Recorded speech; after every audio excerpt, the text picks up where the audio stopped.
Ladies and gentlemen, welcome to Tabletop Cyberpunk. My name is JonJonTheWise. This is the podcast about Cyberpunk 2020 and Red, the tabletop games, and we are here to talk to another fellow GM/Choomba.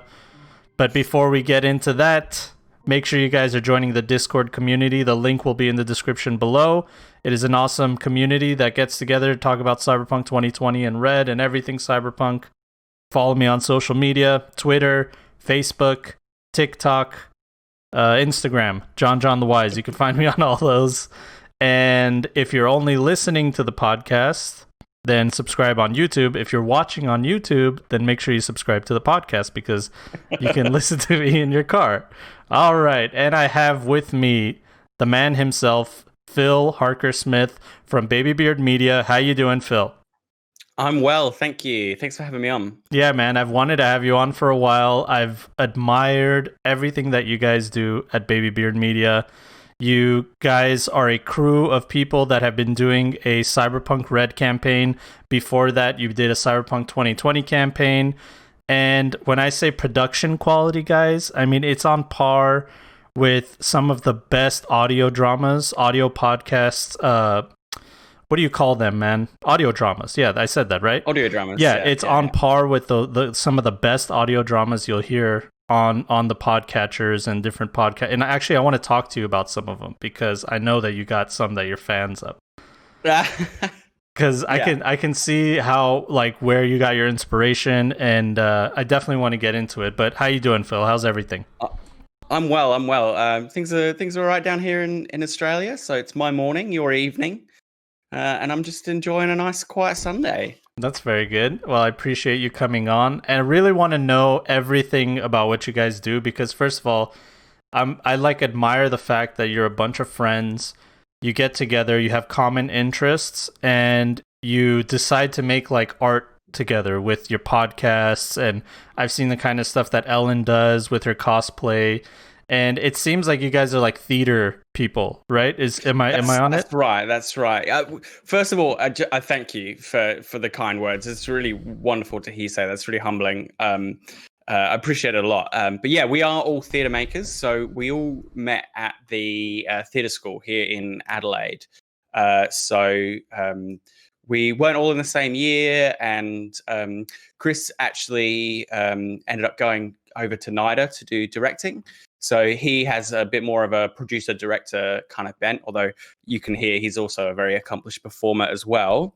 And yeah, the whole Baby Beard Media thing kind of grew from us desiring to make our own stuff, not beholden to anyone, and really kind of creating our own stuff, because that's the way you get your voice out there these days, is to really just kind of create your own thing from the ground up. So it was actually Sean, my colleague, who started the collective. Mm-hmm. And then, we've been doing sort of pop culture podcasts, and now we're moving into Let's Plays. And obviously Roll to Cast is something we kicked off about a year ago, and it's really quickly become like our main passion, because it marries those things, that performance stuff, and also the sort of like casual camaraderie that we like to play off as well. Yeah, I think the best part about what your show is we all know that you're friends. We can tell that you're all friends, and you don't need a script to have a good time. It's just, hey, we're here, we got microphones, and let's play Cyberpunk. And then that's all you guys needed to give this entertaining show at a high quality. And everyone can feel it when they're listening. Yeah, I mean, it's us, microphone, several years of training. Yeah. then original music and plenty of editing. So, we obviously in the moment, we like to, keep it loose and play off each other. And I think that really comes through. But I think it's important for people to know that there is a lot of preparation and stuff that goes in. What's that trite saying about, it's 10% inspiration, 90% perspiration? Oh, wow. I never heard that before. Have you not heard that one? No. I mean, it's obviously, it's random figures pulled out of your butt, but I think there's definitely some truth in that. Obviously, we play to our strengths, we play to our talents, and we try and bring those out. But there's a lot of work that goes on behind the scenes and preparing our stories and our campaigns, and sort of prepping and talking beforehand about what sort of things we're going to touch on. And we basically, as you would for any kind of theatre shows, you do a ton of preparation to give yourself a really solid base so that you can play on top of. Yeah, exactly. That's funny that you mentioned that, because that sounds like every game master, which that's what you are in the crew. You're the game master of Cyberpunk Red. Do you also do Vampire the Masquerade? So Chris runs Vampire the Masquerade. Chris has been running vampire games for about 20 years or something. So he's really the big expert both in lore and tone, and I wouldn't even come to approach his level of skill with Vampire. So I'm sort of the cyberpunk specialist at the moment, and what we're doing with the show is we're trying to highlight each different person's kind of storytelling by playing different games and telling different kind of stories. So you'll actually get to hear Sean storytell and Ellen's storytell coming up soon as well. Oh, that's nice, man. See, I love that all of you are contributing in some way, some kind of art form, and you're all supporting each other, whether it's through the YouTube channel, doing Let's Plays together, or you guys have that Futurama podcast too. I mean, there's no end to how much you guys support and create. It's awesome to see. This is the thing. I think it's really important. Is community, especially if you're gonna be a creator. Even if you're sort of solo creating, having a community of people you work with is like drives you forward. It it lets you stay accountable as well. If you're feeling a bit lazy, other people push you on, but also other people give you inspiration, and they all feed back into you and bring different things. So yeah, I encourage anyone who wants to get into making stuff is find some people to make it with. You become more than the sum of your parts really quickly by doing that. Yeah, totally. Yeah, actually I want to get kind of into so obviously we've been playing Cyberpunk Red for a while. We were given the advanced copy before most people, so we were able to play it, test it out, and all that kind of stuff. And I wanted to ask you, as far as your preparation goes with Cyberpunk, how did it evolve from 2020 to the Jumpstart kit to the beta? How did you evolve as a game master going from all these different versions of Cyberpunk? Well, the 2020 campaign was my first foray into Cyberpunk at all. So that was really fresh into it. So, and I actually think I prepared a little bit less for that game than I did for Red. It was also the first show I did for Baby Beard as part of Roll to Cast as well. So it's not that I didn't prepare, but it was a bit looser in terms of how the episodes and stuff fit together. And really, 2020 had this sort of cool tone that we really tapped into to do with kind of like sticking it to the man and like putting, two middle fingers up despite the kind of crushing weight of the world. And then we got a look at Cyberpunk Red. The Jumpstart kit was the first thing to come out, and we sort of devoured that, and we were like, oh, okay, this world is really, really different. Yeah. If you look at the foreword in the new Red book, Mike talks a lot about resetting the world, but not completely resetting the world. Mm-hmm. And that's something we picked up on really quickly.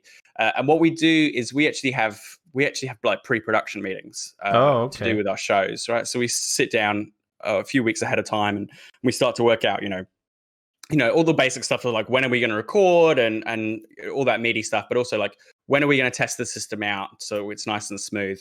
And then we dig down into things like what kind of themes do we want to cover, what kind of story do we want to tell, and really, so when we looked at 2020 and did that, well, it was all about corporate oppression and yes, some transhumanism stuff, but also it was really about kind of getting out from under the boot. And then we really quickly looked at Red. We really quickly got onto this idea that actually the edge runners and the cyberpunks now have way more of a chance to take a piece of the world themselves and take a slice of it for themselves.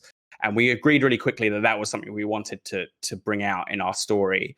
So from there, I decided that I would kind of give the punks a proper foothold, and that's I came up with this kind of faction base called Heaven, and a faction called the Dreamers, and that sort of grew a little bit from something that was just sort of slightly offhand in the Jumpstart kit about the politics of Night City in 2045, which is that there are a bunch of different people on the kind of city council, including Edgerunner factions, and I was like, oh, Edgerunners have their own like full-fledged factions. Okay, well, what would that look like? What would they do? And that's where that idea grew from. So in terms of kind of theme and tone, we really evolved one to the other by looking at what the writers had given us and what the writers were kind of emphasizing with the two different games, and grew it out of that. Yeah. As far as rules go, we tested out the Jumpstart kit.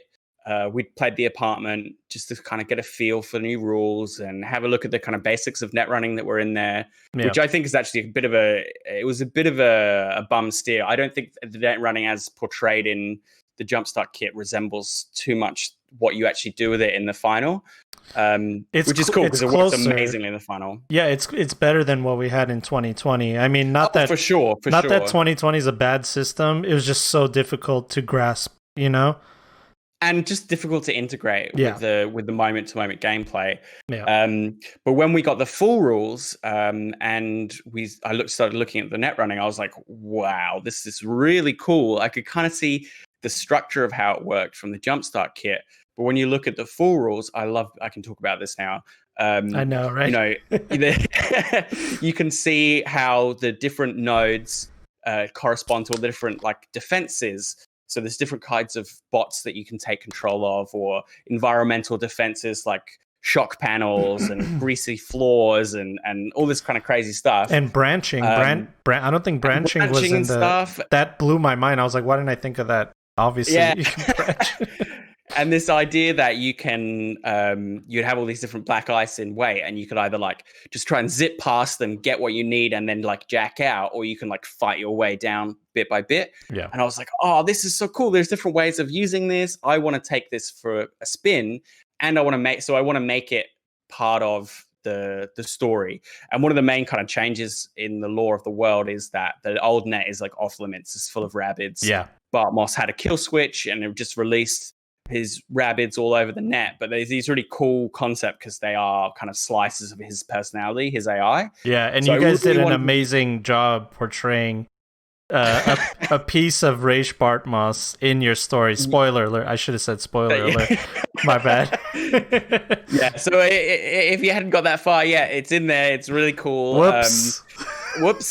Maybe that'll attract some people to Wait, should I edit that out? Should I edit that out? It's fine. Okay. Because it's pre-recorded. Put spoiler on. I know, right? I'll skip 2 minutes ahead. Listen, I didn't ruin the whole story. There's still a lot to learn from the story. Yeah, there's a lot of other stuff happening. So I wanted to make that central. So I made Wax, our netrunner, sort of the protagonist, and the story kind of concerns him and his family and his past, and then also kind of the relationship of the new net to the old net. And yeah, so because I wanted to explore it mechanically, I wanted to take the net running for a spin, build different nets, put them in different circumstances. Yeah. It kind of made it naturally a good idea to dovetail the story to be a little bit about net running and the history, so that it would all kind of like come together as one thing. Yeah, so that's sort of how we kind of transferred from one to the other. We were sort of just making it up as we went along for 2020 and just getting a feel for it. I mean, everybody feel did like that. Red was a bit more. Yeah. I mean, listen up, you primitive screwheads is basically like, just go, say fuck it and go for it. Yeah.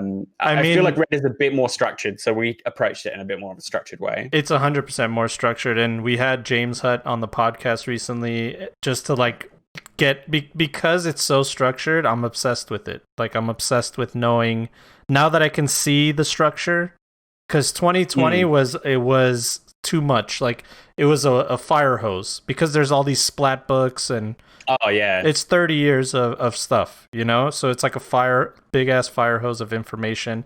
So it's hard to grasp everything. Instead, most people were just like, I'll take the things I like, I'll ignore the things I don't like, and I'll make up the stuff that I need. But with Red, I found myself doing way less of that.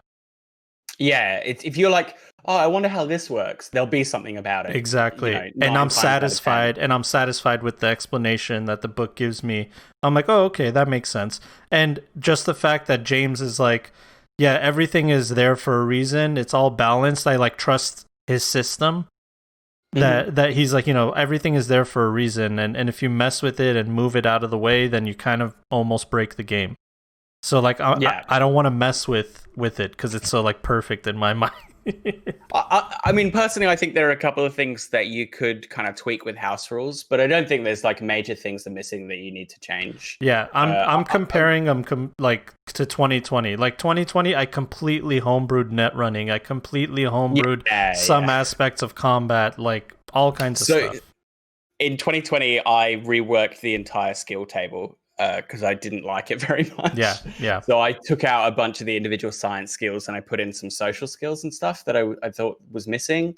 And so much of the stuff that I homebrewed up for 2020 is just in Red in some way. So there's more robust social skills like conversation, and persuasion work in a much more kind of defined way, and things that I sort of made up, like I had like an entourage skill that you could invest in if you were a rocker, is now part of the rocker role. Like it's all mechanically in there. So it feels like really, really robust in terms of its systems. Yeah, you know, I've noticed that from your guys' style at Baby Beard Media and the game that you guys play, the focus is more on the story and the characters than what guns they're carrying or, you know, what kind of armor they have and stuff like that. And because of that, you guys tell such an amazing story where the Wax is pretty much it's a story about Wax and his buddies trying to figure out something that's going on in his life. Spoiler, I don't want to spoil it. So but you can say that it's set off by this desire to feed their faction. So this is something that came out of we had a really awesome interview with Mike Pondsmith. Check it out on our YouTube channel. It's legit. It's really good, and he talked about a lot about kind of food security and guerrilla gardening as being something that was sort of he was really interested in Red. And I thought, that is rad. That's really cool, you know, because people in 2020 eating kibble and pre-pack, you know, and that's just part of the gritty nature of life. Yeah, and it's like, oh, what if people could actually, you know, like it's really punk to grow your own food. Yeah. And I feel like that's maybe true today anyway, but that's what kicks it off, right? Is this story about they and their buddies are part of a faction and they go out and procure stuff for them. And they're like, we need to eat. So go steal some food tech for us. Yeah. And that's what kicks off the whole thing. And then, so I wanted to have a strong story about what stakes they were after, and then sorry to interrupt you. I knew you were sort of talking about Wax, but this kind of I wanted that please. to lead into Wax's story about him and who he is and the relationship he has. No, what I all that was conveyed. What I meant to say is that everybody's okay with focusing on Wax and his story and his net running. Even when you guys are net running, everyone's on board. Even as a listener, I'm like, yeah, I know that the other characters are there. I can hear them. They're chiming in. They're groaning when they need to groan. They're cheering when they need to cheer. Like and we're all committed to this awesome story together where you, as a game master, you're kind of taught like, hey, you got to make sure that everybody gets their spot in the spotlight, you know? Yeah, that's right. Yeah. But it's not the case all the time. And your story is one of those.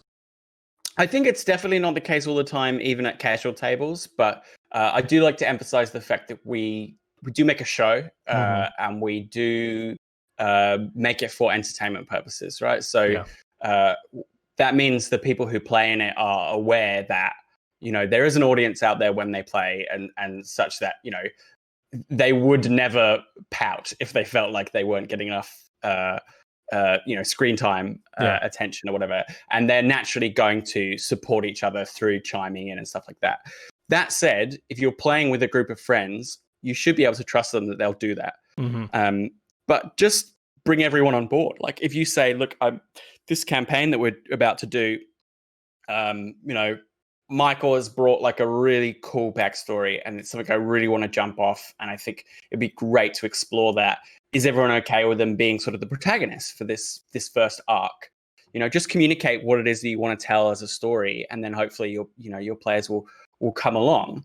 Also, my style is about having like a set story and a narrative. And I know that a lot of people, will want to just kind of run around in this world. And that I think it calls for a different approach, right? If you just say, we want to make 3 characters and Night City's your playground and you just go, pursue your own ends, I think Night City and Red will work really well for that. Yeah. But if you are telling a story with a thrust, don't worry. Like, as long as you've got people who are friends or you've got a good rapport going, say they're a pickup group, as a GM, put the story first and trust that if you and your player are being entertaining, the other people will invest. No, I completely agree. I've noticed that with my Wise Guys campaign. The one before this one, where we had the hybrid rules, and then at the end of our campaign, they gave us the beta rules. So it ended like around June or July or something like that. So I was using my hybrid rules, and the story was revolving around one of our players' wife was murdered, and the whole party was in on helping him trying to find justice and get revenge or whatever he needed to do. And it was a giant conspiracy. But it was a giant conspiracy revolving around this one character's wife dying. And I didn't need to convince them to go to the bar to talk to the guy that might have information. They were all on board because this was something they were all invested in. Well, I like that also because of that, sometimes you get these situations, and I think this happens quite early on where Wax is like, hey guys, like this is a personal thing, and I understand if you guys don't want to come with me, and that the players are going to come with them, but they get to act out the story. They get to act out that scene that they've seen in movies where it feels really satisfying to them to be like, no, we're your fucking friends, man. Yeah, we're with you. You just point us in the right direction, and because everyone has that kind of base agreement, it lets them play that scene really genuinely and get behind it without, you don't have to like push or prod them. Yeah. They're all playing together because they want to tell the story together, and that makes that scene arise organically, which is really, really lovely. Yeah, I love that, man. And I kind of want to get into, I wanted to ask you one thing, just like personally, because I admire how you guys do everything. When I first started doing actual plays, I thought I'll just go live, I'll hit record, we'll play for 4 hours, and people will like it. And I'm sure there's some people that like it, but I'm not one of those people, because when we finished and I was looking at my videos, I'm like, man, I don't enjoy this at all. There's like lulls in the action. We're looking up rules. We're cracking jokes. And it's like, so what? Am I going to come back and tell my guys like, hey, be more disciplined and ruin their fun? Or am I just going to take a more production approach to this? Because this is, like you said, we're putting it on to entertain people at the end of the day. Yeah. So what was the question? so my question is, where do you see the value in pre-recording and the production value of what you guys do?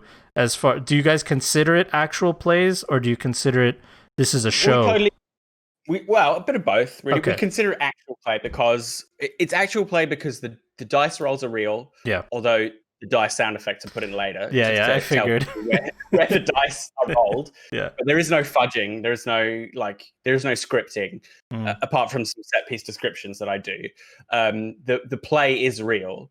And the decisions the characters make aren't kind of predetermined, and I don't fudge the dice rolls or anything like that. So it's definitely actual play. But it's also a show. Yeah. And I think the thing I like to kind of the way I like to explain it is that if you are at the table, your cat. I thought it was no, letting my dog in. Oh, it's your dog. Okay. The way I like to explain it is that when you are around the table, like lulls and looking stuff up doesn't bother you, right? Because No. you're there to play, you're in the room, you're with your friends, right? And so it doesn't take you out of it at all. Yeah. But when you're listening, it totally takes you out of it, right? And so the two feelings are not the same. Mm-hmm. And what I want people to feel is how we feel in the room. And so I actually feel, weirdly, perversely, it's like you get closer to how it feels to play by editing it heavily and taking out all the kind of downtime. Yeah. Because you don't get carried along through the downtime in the way that you do when you're playing in the room live with your friends. Yeah. Or 100%. even on Discord with your friends. So yeah, I think it's definitely to do with that. And I feel like we don't make any bones about the artificiality, right? I don't try to make sure there isn't these hard, weird cuts or anything. Yeah. But I cut out some of the jokes and stuff if I feel they don't really go anywhere, or they're in jokes that don't mean anything, or if I just want the pace to carry on, because it's easy to keep up that feel when you're in a combat where you just you've been doing a combat for 2 hours and you still it's your character who's on 5 hit points. You're like you don't drop that. But if you are listening and the combat's been going for 2 hours, by the end of it you don't maintain that level of investment. And so by trimming out the fat, by trimming out the downtime, the rules, the cups, the entering the stuff into the combat tracker, it means that the audience gets more of a true feel for what's happening. And then obviously we add on sound effects and stuff to aid that immersion, and music just goes so far into making things that much more involving. Yeah, man, you definitely I think we had this conversation, was it with me and you where you said we check twice then cut once, or was it with me and Sean? That is something I like to say. It could have been me. I can't remember if it was you, Chris, or Sean that told me that, because we're trying to get our like game together. I know you guys are making a studio and stuff like that, but that's neither here nor there. But the pursuit of perfection is what really I admire from you guys, because I don't mean to get too like philosophical, but this is what I do. I think this way. But there are professions out there that they can't make mistakes. So they have to pursue perfection, because mistakes it's a life or death situation, like doctors, surgeons, stuff like that.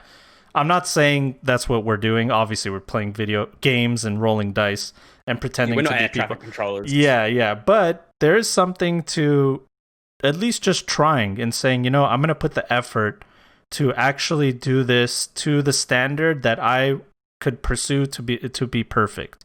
Obviously, it's not going to be perfect, but if I pursue it, then something beautiful can come out. And I think that's what you guys got with Roll to Cast, is obviously everybody's trying to pursue that perfection. You're editing the music, the volume levels of the music. I have like a producer's ears, so I'm like, dude, the volume level's perfect. The audio's quite a lot of time tweaking that at the end. Dude, I'm telling you. I think the audio quality from season 1 to 3 is vastly improved as well. I don't think season 1 is bad, but I definitely think I've improved a lot in terms of editing and cutting it together and mixing and stuff. Yeah, but, as you do. We are professionals, right? We spent years of our life training in performance, and we regard this as our craft, right? Yeah.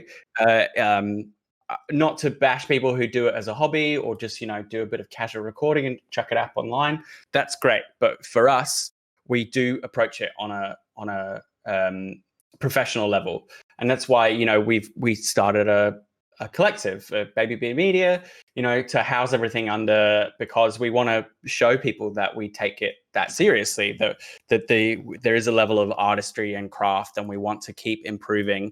And for us, that kind of pursuit of perfection and storytelling perfection and really getting on the same page about what we want to do as a group.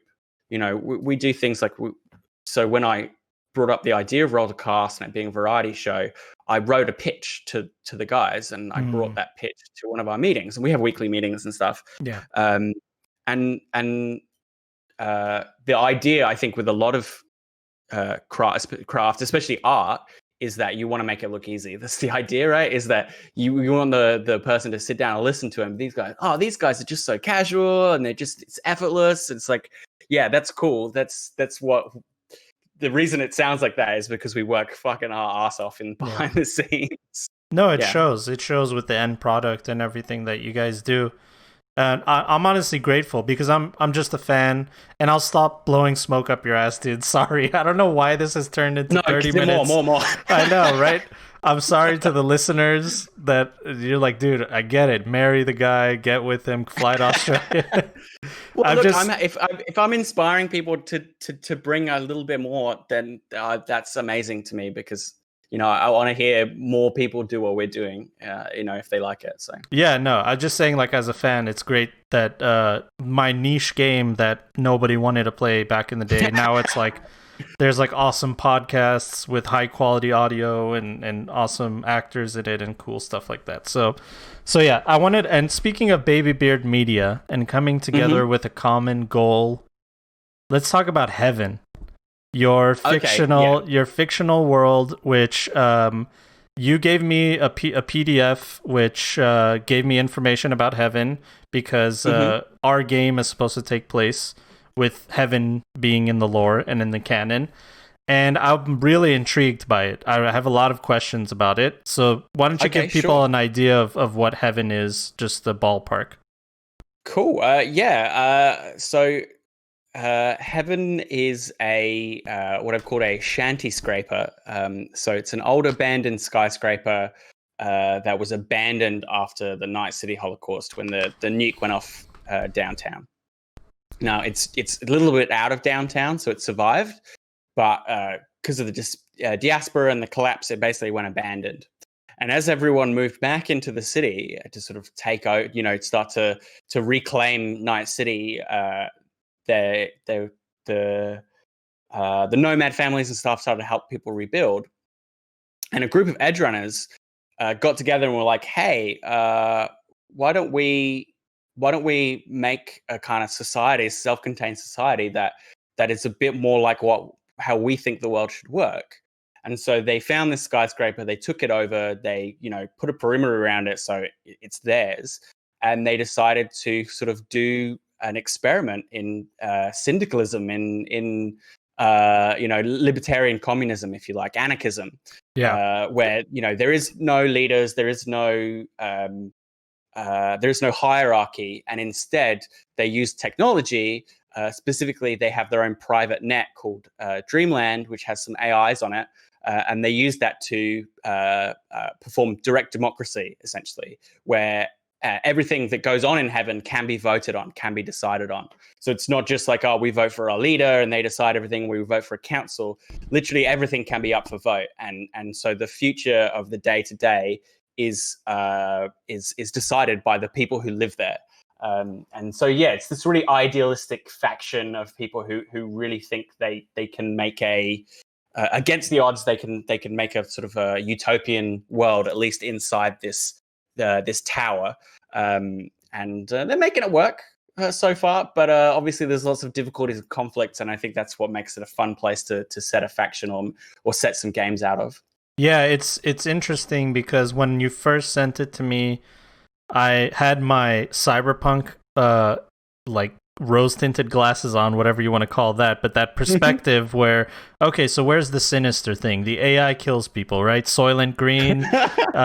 What's really going on? And you're like, no, I mean, you're like, that's not something that I actually put in, maybe in the future, but I was looking for that sinisterness that was supposed to be in that commune.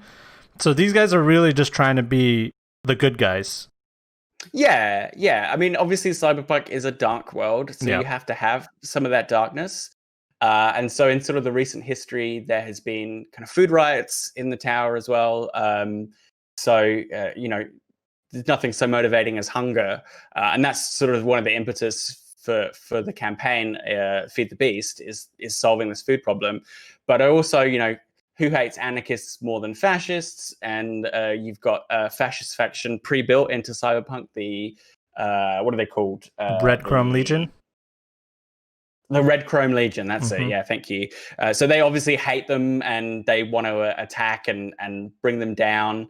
And then I think, as the corporations kind of move back into Night City and try to, stake their claim, I think they all want to sort of take a piece of the experiment and break it down themselves. Yeah. And I think No, go ahead. Sorry, just to finish, I think ultimately heaven isn't there in 2077, right? It's not canon. It's gone. So it doesn't last forever. And I think that kind of gives you part of that darkness that you need to really do cyberpunk, is that, they're idealistic, but it can't last. Yeah. At some point it fails. You just don't know how yet. Yeah, so the idea is that we can't have nice things because either someone within will sabotage it or someone on the outside will destroy what we have because they don't like that we have something nice. And if there isn't anything more cyberpunk than that. Yeah, that's right. That's right.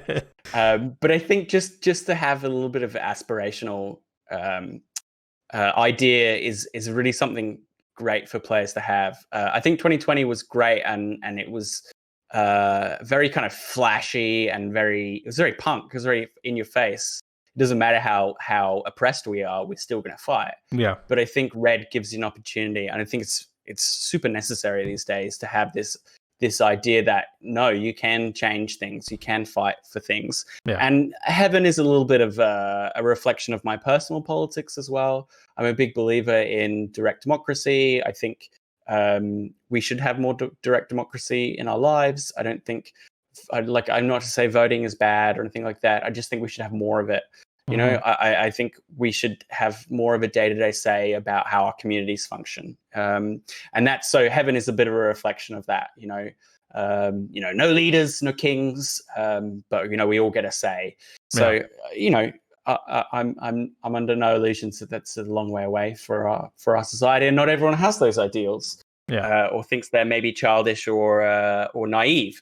But it's my story, so oh yeah, of course. I get to kind of maybe reflect those ideals slightly, and this idea that I think it's very natural to say, oh well, the AI perhaps they're sinister. Dreamland picks the lawman, huh? Dreamland picks people to do jobs. Yeah, that's right. Right. Where does Dreamland get those ideas, huh? That's right. So there are AI that run Dreamland. It's something I maybe want to explore, and some of the lore as I expand is like how these AI came to be in Heaven. I feel like I want to borrow a little bit from Neuromancer in that the AIs were perhaps liberated by the Dreamers, and it's sort of a compact between them. The AI actually, maybe it was AI's idea was to be like, hey, how about this society? We can help you run it. You just need to find a place to install us. Maybe they were part of it. And early discussions were between like the early Dreamers and the AIs about how it would run, and it's sort of a negotiation. I think that would make a really cool story. Yeah. But I didn't want to do that kind of HAL 9000 kind of idea of like, oh, the computer's out to get you, because I do actually believe that we would be, as long as we're careful about how we use it, I think AI and machine intelligence could be a really fair way of helping apportion resources in our society. Oh, yeah. Because it's not beholden to our emotions or our prejudice. It just will kind of calculate what's best for people and kind of enact that. And it comes from, I guess that idea comes from a couple of places. The culture novels, which are cool sci-fi novels about like a post-scarcity society. Ian M. Banks wrote those. Star Trek has that kind of post-scarcity society, egalitarian society. And if you've seen Moon, have you seen Moon? No, I haven't. Wonderful movie with Sam Rockwell. There's a computer in that, Gertie, I think its name is, actually played by Kevin Spacey. And you think it's going to be evil the whole way through. Oh, really? And it's not. It's lovely little computer. Oh, you really? Think it's coded to be so sinister all the way through, and then the bait and switch is this. No, it's programmed to help him, so that's what it does. Oh, that's interesting. So yeah, that's what I really like. That idea is like everyone assumes the computer is evil, and actually no, the computers are actually helping people out. Yeah, no, I think that it's just like most things. The answer's in the middle. I'm sure that there's going to be some dangers with AI, but there's dangers with cars, there's dangers with computers, and any technology. But I don't think that we're going to be living like the Matrix, all like batteries for this dying world and robots and stuff. Or Skynet is going to, I know, create killer robots. Like, it doesn't make logical sense. Why would a computer want to create Terminators and wipe out humans? Like, there doesn't seem a reason why that would happen. And so, why is he Austrian? Why is the robot Austrian, dude? Oh man! So you can fit in.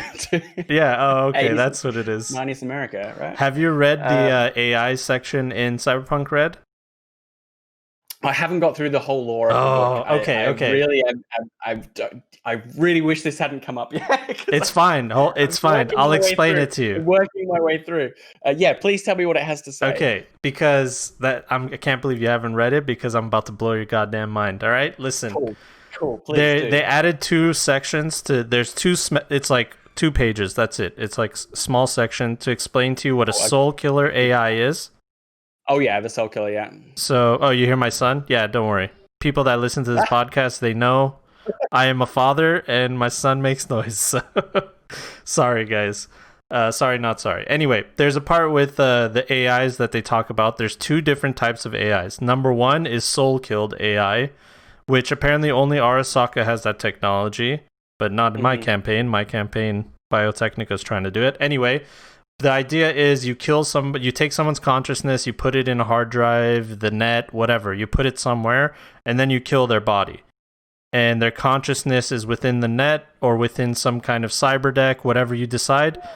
There's a character in my game that did that on purpose. So. Exactly. Yeah. And I one of the characters in my game is that as well.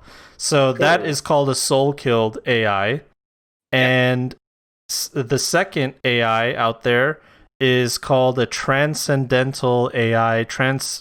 Damn it, I should have had it open. But anyway, it's the second one in the book. And these are AIs that have emerged from systems. So they don't know where they came from. They don't know what they are. And the book says that Netwatch, because of what happened to the net and Rabbids, they've gone to these AIs and bargained with them to try to bring back the net. Like there's some kind of Cthulhu star gods that they're making like bargains with. And the AIs are like, yeah, we'll work something out. And Netwatch and these other entities that came out of technology are making decisions with each other. On top of that, another little tidbit that they mentioned is Rabbids ignore all AI in the net. So if you're a soul-killed AI, you can travel freely through the net and the Rabbids will ignore you. And they say that Raish Bartmoss did that because of his friend Alt Cunningham. He knows she is a soul-killed AI, and he wanted to make sure that she doesn't get hurt from the Rabbids. That's awesome. I blew your fucking mind, didn't you? It really dovetails completely with the stuff I came up with. So I know. Yeah, I guess the AI in Dreamland are some of these emergent AI that have been liberated either from Netwatch or before Netwatch got to them and brought on board to the experiment. And instead of doing the fixing the old net for Netwatch, they are instead helping run a society and work out who they are. So perfect. And I'm sure Netwatch will be totally fine with them to continue doing their business. They won't come and interrupt it and go back on their word and say, hey, we need Dreamland to cease from existing. This outlawed. And they definitely, our Dreamer faction definitely have not pissed off Netwatch. Yep, exactly. Yeah, there's no... So I actually get a chance to continue the Heaven story both with you. With you and in a more official capacity coming up. So I still can't talk about it, but yes, that's awesome. That gives me a bunch of ideas where to take it. So that's great. Well, I'll tell you, my idea for how our game was gonna go is literally like it was gonna be like a Saturday night special or a 3-episode special. Like a part 1, part 2, part 3. It wasn't going to affect the main overarching plot. It was just going to be more of you guys doing your thing, for heaven, with heaven, in Night City, and things that are Mhm. happening. So, because I didn't want to totally mess with the plot, but I still wanted to use the same kind of characters and stuff like that. Yeah. So that's my idea. But anyway, that's far down the line. Cool.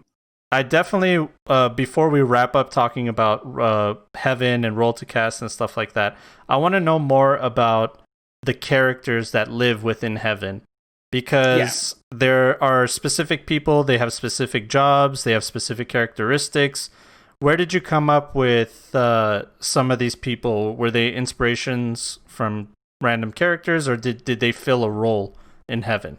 So I'm just going to bring up my my setting material so I can look at it a bit more. Yeah, go ahead, take your time. Here it is. So, interestingly enough, so one of the things that I really like to do with players is I get them to make a little piece of the world. Is something I think is really, really helpful for people to do. And so one of the things I tasked Chris, Sean, and Alan with when we were preparing for the game was like, here's my idea for heaven. Here's the stuff I've got so far. I want each of you to create someone. So each of them, so 3 of the NPCs in heaven are their creations. I don't know if you can guess who made who. So Ellen made Brunhilde, of course, who is a nomad from the Volkov family circus, which is the faction of nomads that she comes from, which is totally rolled out of her life path, by the way. It's great, dude. Circus, which is rad. It's so good. So that's like the Volkov family circus is like totally canon in my Red games, which is super awesome. Yeah. I love it. Yeah. It's just this old timey circus that travels the highways. Well, I love the fact. I love the fact that they're like, oh yeah, this nomad life, we've been living it.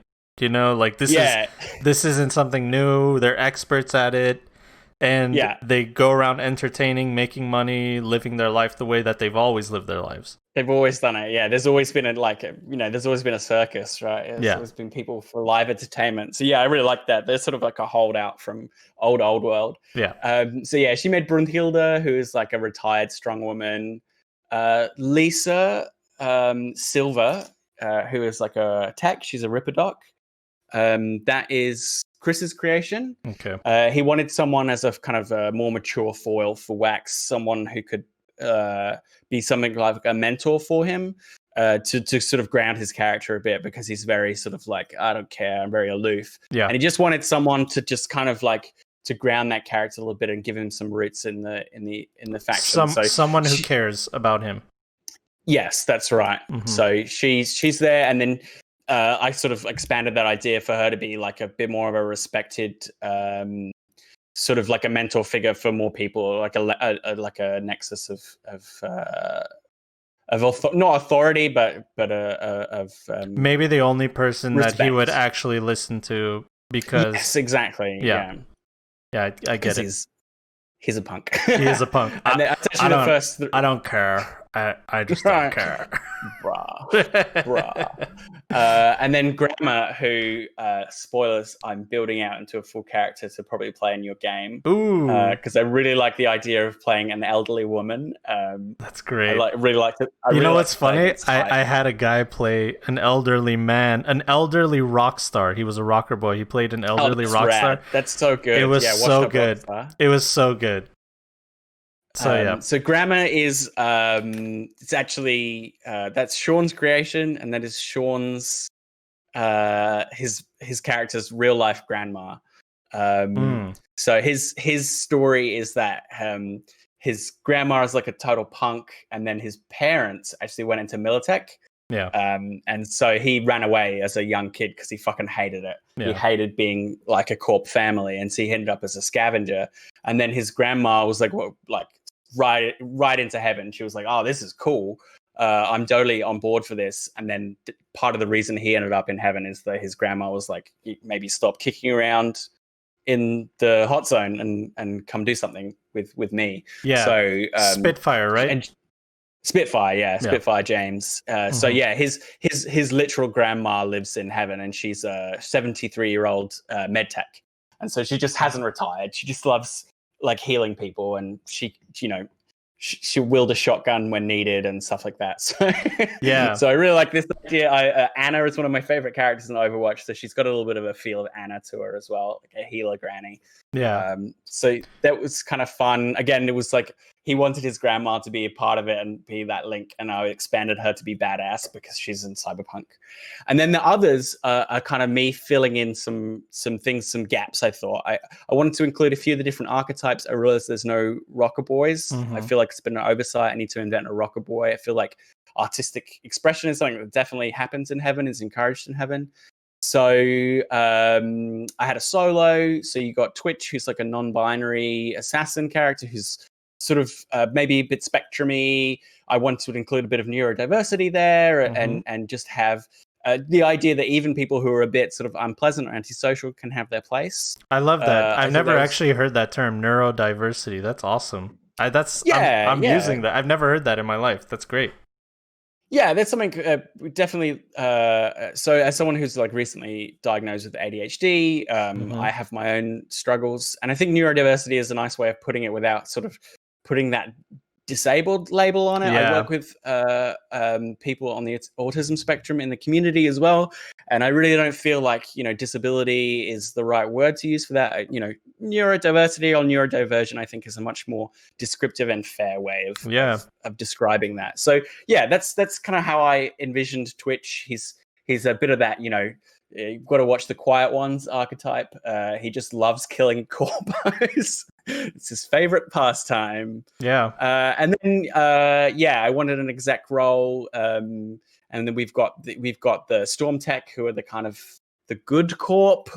So I think there's fertile ground for storytelling there that kind of came out of the Jumpstart Kit lore. And I wanted, Skip is someone who runs the kind of the security team. She kind of fills more of a functional role rather than sort of an archetype that I wanted to explore.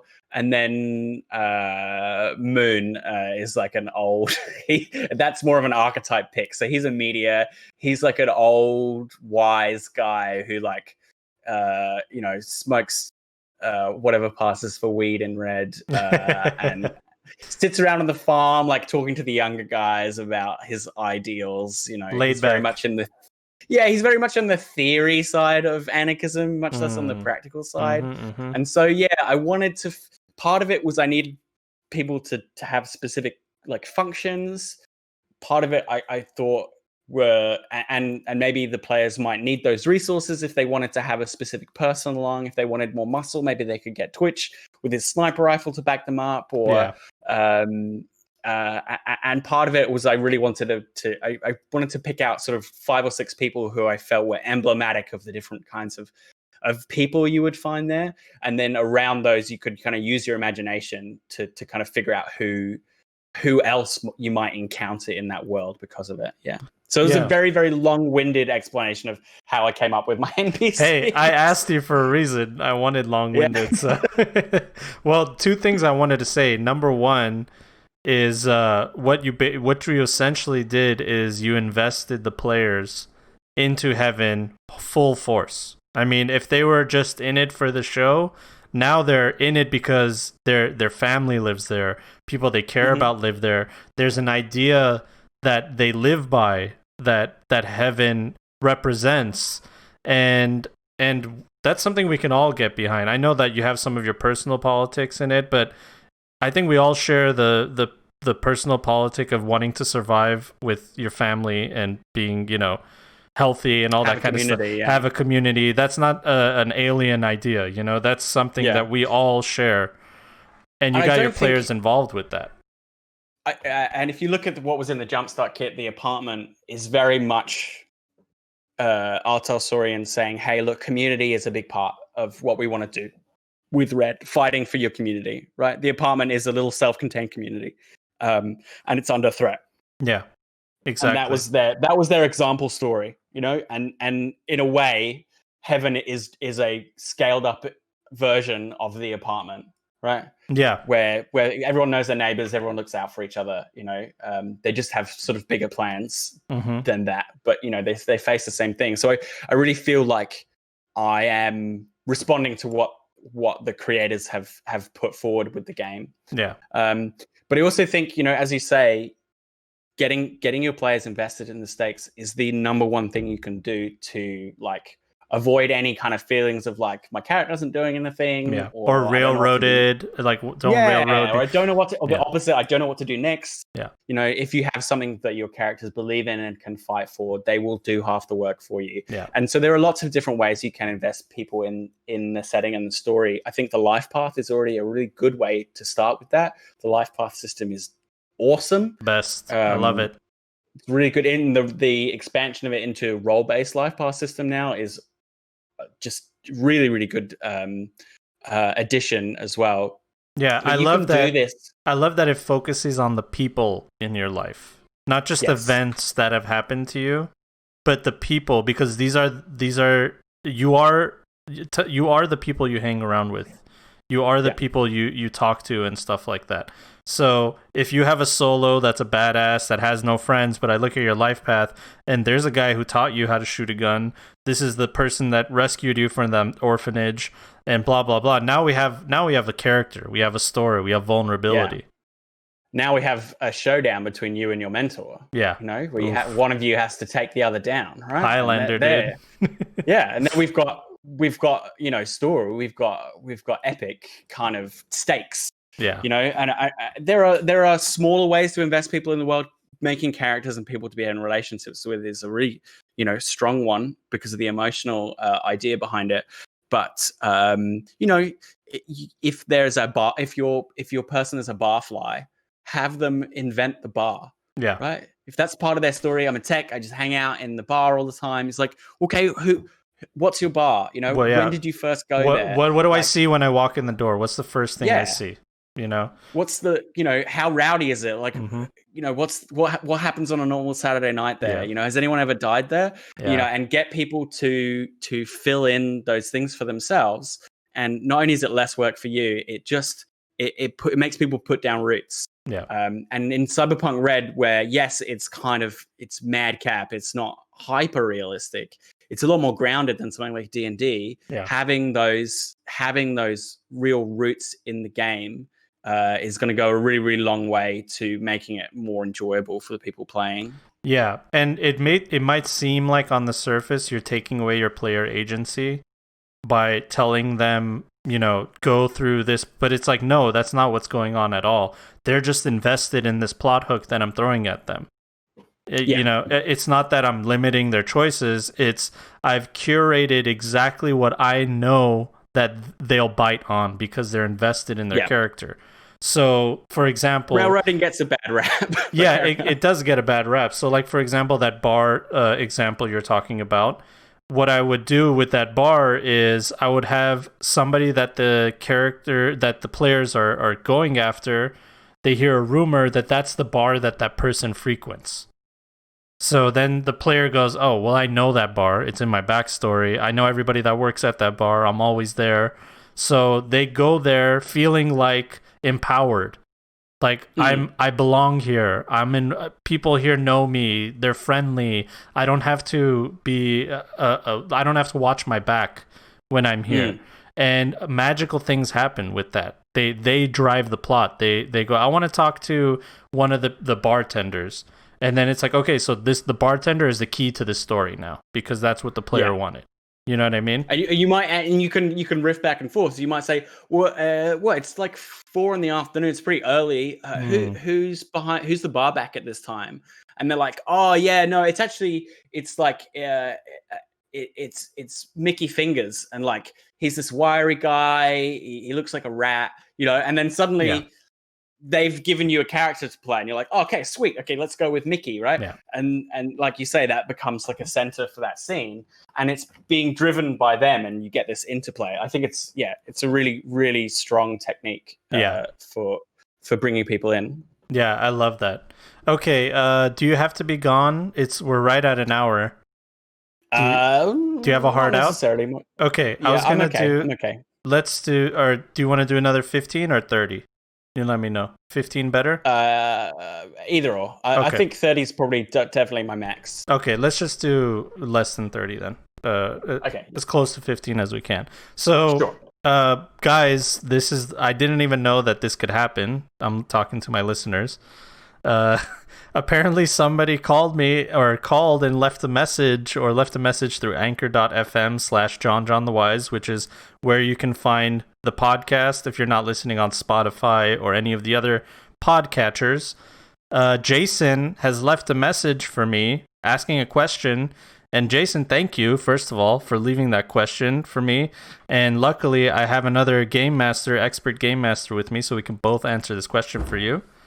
And basically, I'm just going to play this. And if you guys want to leave any messages like Jason did, you can go to anchor.fm/JonJonTheWise. I don't know exactly what Jason did, but it's somewhere there. Or you can you can leave me an email at JonJonTheWise@gmail.com. All right? So JonJonTheWise@gmail.com. All right, here we go. I'm going to play it. Phil, I don't think you can hear this, but you've heard it already, right? I have heard it, yeah. Okay, so do you have it up? Maybe we could just play it at the same time just so we can have it. Yeah, that's a good idea. And we'll just do it at the same time, so for continuity's sake. Just let me know when you're ready. I'm ready. All right, 3, 2, 1.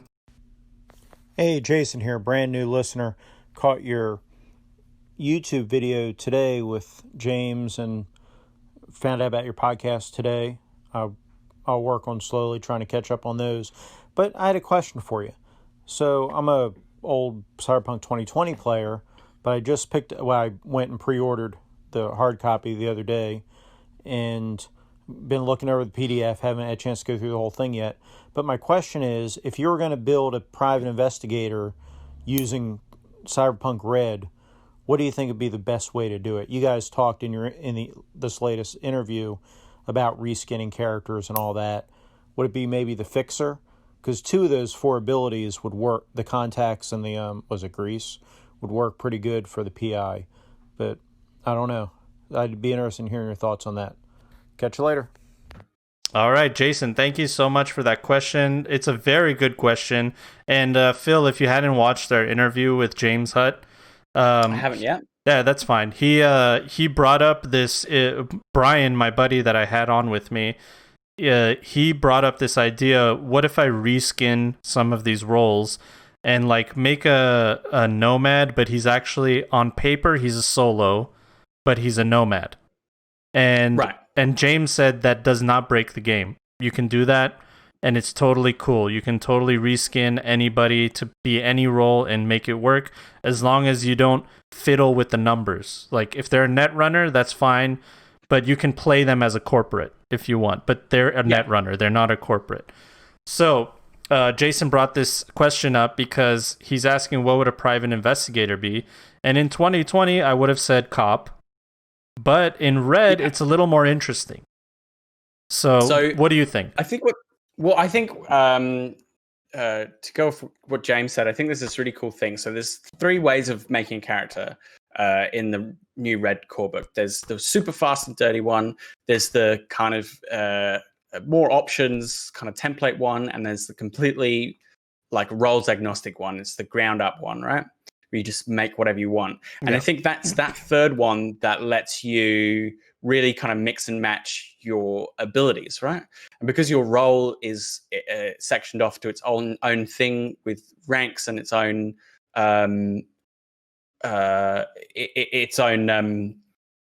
mechanics, then it means you kind of have total freedom elsewhere, right? So for example, you have your netrunner and your net running skill, it's rank 4, it's over there and it's handled that way. Then what the rest of your skills are, say you are a netrunner, but you're also a private investigator. Maybe you put loads in conversation, in persuasion, street knowledge, local area street knowledge, that kind of stuff. And then suddenly you've got a netrunner who is a PI, because what better way to find out about people than to break into the right place and go steal all their records, right? Perfect. I love that. Similarly, you can have an exec, right, who instead of like conversation and persuasion, they're a gun nut. And they have their employees, but like personally, they love to like shoot grenade launchers and get dirty on the streets, because that's kind of the person they are. So there's a real sort of like role agnostic thing where you can if that's what your player does, that's what your character does. There's ways and ways to bring in those skills using the skill table rather than the role itself. That said, I think there are some roles that maybe lend themselves a little bit better. If you were more of a not a PI, but just like an investigator, you would maybe go lawman, and then you have backup and stuff to help you. You could also go like an ex-cop. So you could still use the lawman. You could still call on your buddies from the force to help you out, and then be a PI that way. But fixer, as the guy was saying, Jason, I think his name was, is really good as well, because fixers are all about having contacts, all about knowing people down on the street, and they'll have real access to leads. And it's a great way. That would be the most kind of classic or vanilla way of doing it, I guess. Yeah. But there's nothing to stop you having like a media with the same sort of skills, who is maybe they're a PI because they actually are exposing, corporate kidnappings for experimentation or something, and the fact that they investigate disappearances is part of their expose, is their rationale for being a media. So I think you could a PI is one of those sort of things that you could almost kind of have any role perform that with the right pick of skills. Yeah, exactly. Some are more of a stretch than others, but yeah, and I guess if we were to hyper focus it, I would say, okay, so what special ability best caters to a private investigator? You can do, like Phil just gave you all these examples, Jason, you can do any of these roles and finagle it some way to make it some kind of private investigator. But if you want the special ability that would maybe cater the best, I don't know if lawman would do it, like calling in backup. Maybe you were an ex-cop and they don't want to help you anymore. Maybe you do have some kind of backup, some kind of mercenary force that you can pay. But if you're a media, you can do the whole credibility thing, finding rumors, finding evidence, using the evidence to make changes. That's stuff investigative journalists do, but instead of having a press badge, you have a Desert Eagle or a Glock, and you're a hard-ass guy that was a cop, and you go around looking for evidence to damn people with the evidence that you can find, and uprooting corruption, and then expose them on CityNet, exactly, and because it's all about because the precinct does not believe you, and the precinct does not want to help you. They're corrupt. So we have this amazing thing called the CityNet, and what Ziggurat has done within major cities, they've made these social media networks like the Garden. You can just straight up be like Dog the Bounty Hunter on Twitch. You know what I mean? You could totally be something like that. So there's a lot of options for you, and the awesome thing about Cyberpunk Red is there's also multi-classing. You can do stuff like that. But media, I would say, Fixer's really good just because you can intercommunicate with people. Cultural communication, understanding cultures is a big part of the Fixer. And everything else you would just have to kind of... Netrunner, I think, would be the best, like number 3. The top 3 would be Netrunner, I think. And I would build the character using the full role unlocked method, the third method, where you can pick whatever skills you want. You have a pool of points and you put them into skills. Yeah. Because that is something I really want to highlight, is you can basically customize your character. You're even... Like, not everyone, but even some of the role abilities have options within them. Like the Maker has options within their role ability. Yeah. And then to have the freedom outside of that to say, well, my tech, rather than being this like antisocial nerd, is actually a really suave, cool guy, and is like has loads of conversation points and empathy points and stuff like that. You can build whatever archetype you like. It's really not locked to being like, I'm a ranger, I'm a man of the forest. Yeah, exactly. There's way, way more rules. So yeah, jump in. If you're really new to the game, jump in with the easy options. But like, there's so much leeway in that, in the full character generals for you to really make any kind of idea of a person that you want. Yeah, I think the best thing to do, honestly, is take your complete character, your complete focus of what you want this character to be, how they live, what car they drive, what hairstyle they have, what friends they had, and work backwards. And I think you'll have your answer by the time you get to the end, because you realize the skills they need to tell the story correctly, and you'll realize like, okay, well then it would best be a netrunner because of all the things they need, or a techie, or whatever. Yeah. So that's my thank you, Jason. That was awesome. I really appreciate you calling it.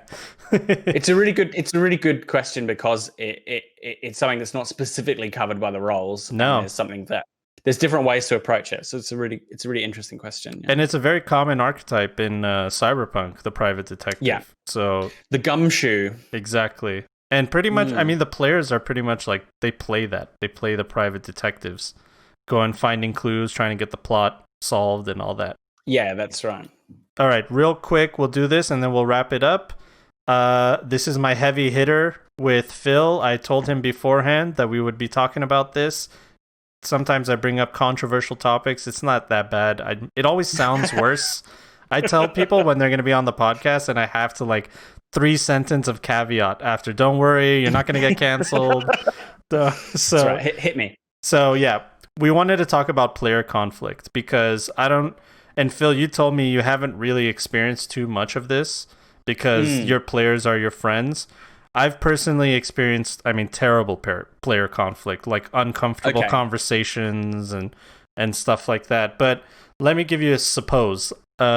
Suppose you're running a game and you have all these personalities with you. They all come together at a table, and you're not exactly sure if everybody will get along, but we all like Cyberpunk, so at least we have one thing in common. And then something arises within the game that causes conflict between two people. What do you think the best approach is? And I mean, this conflict looks like it's escalating, and it's probably going to get worse. What do you think we should do as a game master? What would you do? What's your opinion? The first thing to do, especially if it's something that is not just sort of simmering, if it's escalating, you just stop the game. It's right then and there. It's really not worth sort of fighting through a game while there are people having a real conflict involved. So it may feel a bit awkward, but I think, especially if things are really getting out of hand, you just take 5. I mean, everyone needs breaks in games anyway. So you just say, hey guys, let's just put this down for a second. Let's get a drink. Let's just take 5.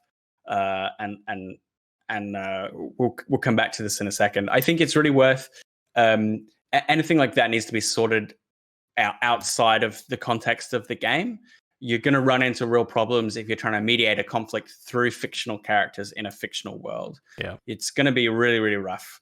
You need to have an open conversation as the human beings who are in the room, and a break can often kind of help that. I think my philosophy when it comes to any kind of conflict is that really you just got to start talking it out. You got to work out why the hell, what's bugging the two sides. Yeah. And until you kind of have that communicated, so both people understand it, you can't work towards a solution, right? So you've got to really, what I would do is I would stop the game and I would ask each person to explain to me, without the other person interrupting or reacting, what it is the problem that they're having, right? And give both people space. Okay, what is the issue you're having? Okay, what is the issue you're having? Okay, and maybe by this point, when they both had a chance to actually explain themselves, a lot of the time, the core of the conflict might already start to melt away. Yeah, because there is actually, it's part of it is a misunderstanding. Or it's a attributing something someone has said to malice when it's actually just something totally innocent, right? Yeah. So that's the first step, is to actually just get people on the same page about what the hell is bugging them.